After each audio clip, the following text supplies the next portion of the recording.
সাপের দর্শন আমাদের মনে চিরাচরিত ভয়ের সঞ্চার করে। অধিকাংশ মানুষই কোনটি বিষধর আর কোনটি বিষহীন সাপ তা চিনতে পারে না, ফলে সব সাপই বিষধর মনে করেন। কিন্তু বাস্তবে ৮০% সাপই কিন্তু নির্বিষ। তাই বলে আবার সাপের মুখোমুখি হয়ে অতিরিক্ত সাহস দেখাবারও কিন্তু প্রয়োজন নেই। আবার অনেক ভুল ধারণা আছে যে ফণাযুক্ত সাপগুলি শুধুমাত্র বিষধর সাপ, কিন্তু এটা কিন্তু সম্পূর্ণ ভুল ধারণা। চন্দ্রবোরা, কালাজ, শাঁখামুটি হলো ফণাহীন বিষধর সাপ।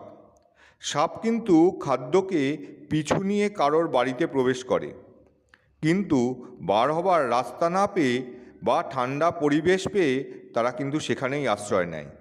তাই সাপ দেখে তাকে উত্ত্যক্ত করা কখনোই উচিত নয়। সাপ দর্শনে প্রথমেই নিরাপদ দূরত্ব বজায় রাখা প্রয়োজন। সাধারণত সাপ স্থির বস্তুকে নির্দেশ করতে পারে না, তাই প্রয়োজনে সম্পূর্ণ স্থির হয়ে যান। সুযোগ বুঝে দূরত্ব বৃদ্ধি করুন।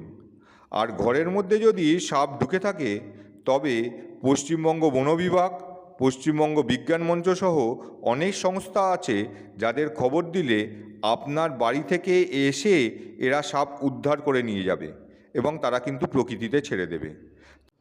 তাই অযথা আতঙ্কিত হয়ে সাপ মারবেন না।